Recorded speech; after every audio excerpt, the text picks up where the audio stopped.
Bom, já vamos para a discussão aqui. Vou fazer novamente a pergunta, agora direcionada a Adriles Jorge, que sempre detectou as estagiárias de cabelo azul.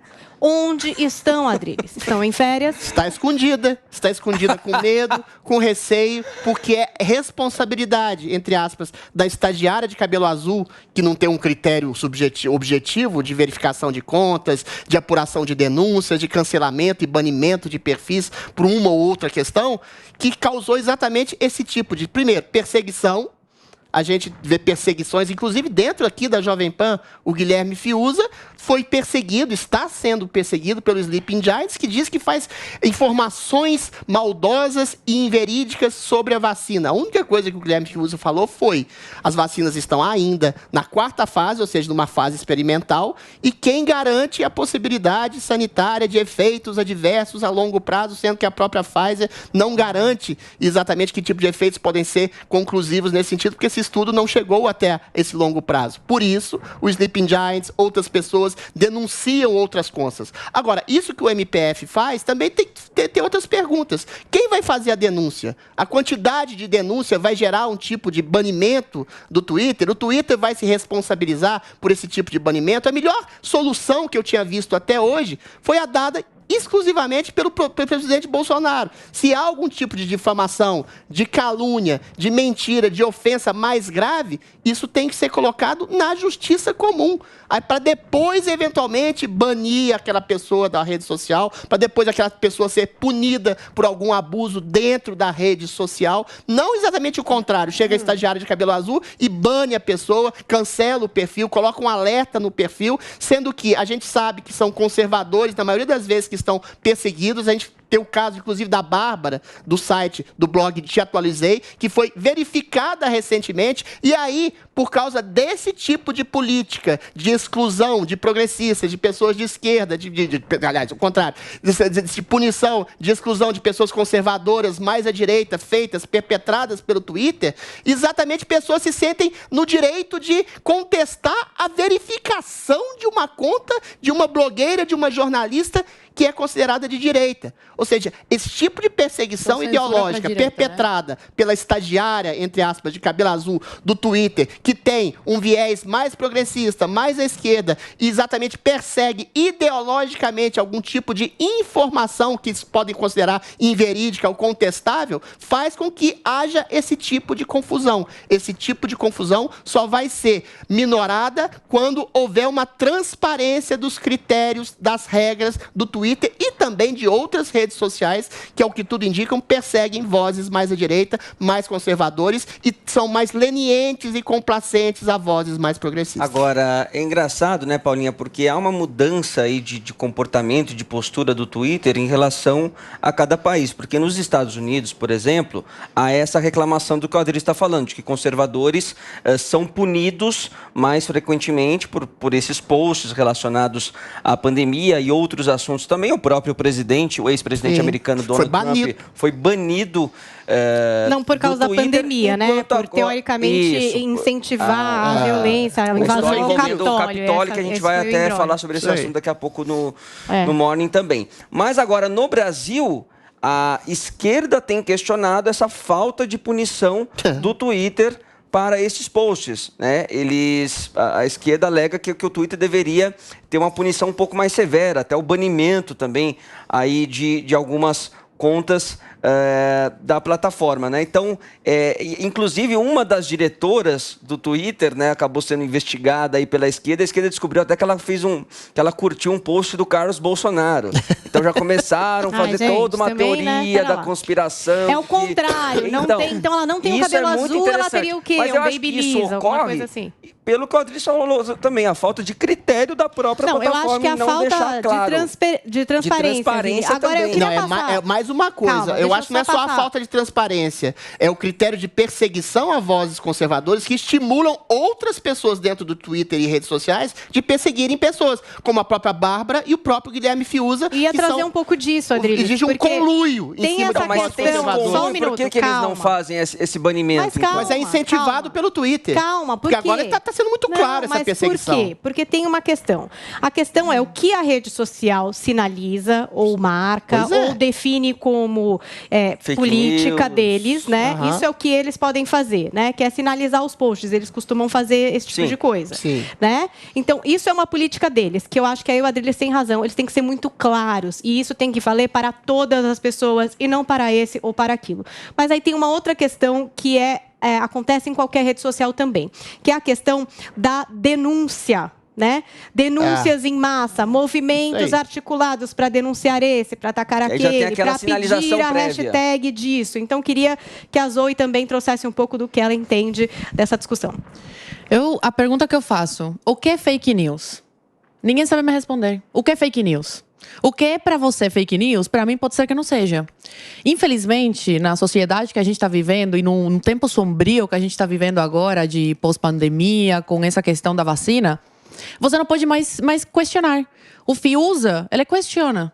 E por isso ele está sendo assim massacrado. Parece que um criminoso da pior espécie possível. E ele apenas questiona, traz a verdade dos fatos de que pessoas, sim, infelizmente, depois de tomar a vacina, estão tendo efeitos colaterais, algumas vêm a óbito. A única coisa que a gente está fazendo, que para a esquerda e para quem não concorda com esse discurso, né, que não é nada democrático o que eles estão fazendo, é querer nos banir das redes sociais. Mas o problema está aí. Quem que vai decidir se é ou não fake news? E como isso vai ser comprovado? A lei, ela já está aí. Está muito clara. Calúnia, injúria, difamação. A lei está aí para punir. Você foi caluniado? Você foi difamado? Vai na justiça e resolva na justiça. Agora, a partir do momento que numa democracia a rede social define o que você pode ou não falar, o que você pode ou não questionar, desculpa, mas aí acabou completamente a democracia. E não estamos vivendo mais uma democracia. E se a gente visse, pelo menos, que é dos dois lados, tanto da esquerda como da direita, aí, ok, realmente eles estão querendo diminuir o ódio. Tá bom, dá para acreditar um pouco. Mas o que a gente vê é que é só de um lado. O outro, raivoso, porque a esquerda é raivosa, a gente vê isso, como o Bolsonaro agora foi internado e todos os comentários que a gente viu na internet, nenhum foi censurado, nada. A mídia não deu, né, espaço para colocar isso e falar, olha o que estão fazendo com o presidente, com um ser humano. Estão comparando ele ao demônio, estão querendo mandar ele para o outro lado do mundo. Isso ninguém coloca. Infelizmente, a gente vê uma parcialidade. E isso, para uma democracia, não é nada saudável. Gente, agora, por exemplo, fazendo uma pergunta aqui, uma declaração de uma pessoa que coloque ali, a vacina pode causar HIV. O que deve fazer com uma declaração dessa numa plataforma? Ela deve ter um sinal de alerta. Isso é uma fake news clara. Essa é uma mentira clara. Ela deve ter um sinal de alerta exatamente pela possibilidade de você fazer uma investigação que revistas como a própria revista Exame fizeram, da possibilidade do alastramento do HIV ser de alguma forma facilitado por uma vacina. É uma opinião subjetiva, contestável, é uma opinião científica minoritária que pode ser considerada ou não falsa. Aí o médico pode vir e falar, olha, o que ele está falando é fake news. Agora a pessoa ser banida por isso? Não, peraí, eu entendi o que a Zoe falou. Verdade, tá bom. Fez isso e aí ia ser banido. Mas e se faz isso para milhões de pessoas e de forma recorrente? É isso que as pessoas estão trazendo. Eu estou assim, o que as pessoas reivindicam? Que perfis fazem essas afirmativas que são muitas vezes lá sinalizadas, né? São muitas vezes sinalizadas já de forma, semanal, diária e para milhões de pessoas. É isso só que vocês podem fazer? Aí eu volto a dizer do projeto de lei do governo Bolsonaro. O que ele enquadrava como exatamente possibilidade de banimento imediato? Terrorismo, pedofilia, tráfico de droga, incitação à violência. Se você diz que a vacina está matando pessoas, se você diz que a vacina está causando um genocídio de pessoas, você está incorrendo realmente numa mentira grave. Isso é uma forma de terrorismo. Agora, se você contesta efeitos adversos da vacina, se você contesta numa criança efeitos adversos do Covid em contraposição a possíveis efeitos adversos da vacina, você não pode incorrer nisso como uma fake news, e é isso, volto a dizer, que redes sociais como o Instagram Twitter e Facebook enquadraram como fake news, ou seja, foi um alargamento da possibilidade do que é considerado ou não verdade, que fez com que as redes sociais agora talvez estejam despertando para a possibilidade de ditadura que elas fazem. E essa possibilidade de ditadura é muito clara de se perceber. Jeffrey Dorsey, Mark Zuckerberg, que são os donos do Twitter, do Facebook, do Instagram, têm exatamente, já declararam ter uma preferência progressista, inclusive no seu quadro de funcionários, que são todos de esquerda, de progressistas, do Vale do Silício. Então, isso influi numa clara tendência ideológica a perseguir vozes mais conservadoras de direita. Oxalá, eu espero, eles estejam acordando para a possibilidade de perceber que existe discurso de ódio, existe fake news de todos os lados. O Zé de Abreu, para não ficar só no exemplo abstrato, acabou de desejar a morte do presidente, acabou de fazer discurso de ódio. Esses discursos de ódio, essas potenciais fake news, só são punidas de um lado. Pior, as redes sociais no Brasil, especificamente, são alicerçadas por um discurso progressista do próprio judiciário brasileiro, que infelizmente também persegue, prende, cala vozes conservadores. Ou seja, isso é uma realidade óbvia, de perseguição ideológica óbvia. Não estou dizendo que só existe mentira na esquerda. Existe mentira em todos os aspectos ideológicos, mas há os devidos processos legais para coibir esse tipo de infâmia, calúnia, difamação ou mentira que pode ser potencialmente destrutiva à sociedade. Então, todos os aspectos ideológicos devem ser contemplados com a possibilidade de um processo justo quando eventualmente incorrerem nesse tipo de mentira potencialmente danosa. Para fechar, viu, Paulinho? Apesar dessas sinalizações que o Twitter faz, um banimento ou outro ali, eu acho que também há um pouco de interesse da plataforma de que ela seja essa arena mesmo, onde tudo se pode falar, onde tudo se permite, porque isso também acaba reverberando e ela está sempre em relevância. Sempre vai ter essa discussão. Então, acho que também o Twitter também faz um pouco desse jogo. Aí, quando acontece algo muito grave, aí eles têm que tomar alguma providência. Vini, a liberdade de expressão não adianta. Ela sempre deve sobrar.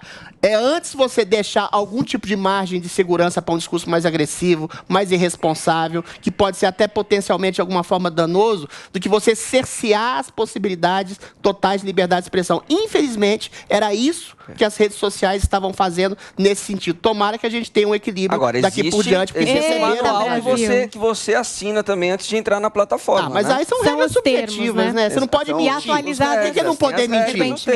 Mas quais são essas regras? São totalmente turvos. Quem que lê? Eu acho difícil. Quem que lê os termos, hein? A gente deveria ler e a gente deveria mas assim, eu acho que se você diz da possibilidade de tratamento subjetivo da Covid, como faz o Zé Balos, por exemplo, com corticoide, você está incorrendo numa fake news. Eu falei isso no Instagram, tive um post removido e no dia seguinte ele voltou. Mas, eventualmente, com um potencial de alcance das pessoas muito pior. Ou seja, é isso que as redes sociais estavam fazendo, com critérios subjetivos do que seja a estagiária de cabelo azul progressista achar o que é verdade ou não, ela chegava lá, vou tirar isso aqui. Ótimo. Ou seja, e é o que acontece em muita medida. Agora queremos saber onde elas estão, hein? Voltamos à estagiária de cabelo azul. Mostra a cara. A discussão está muito boa, mas a gente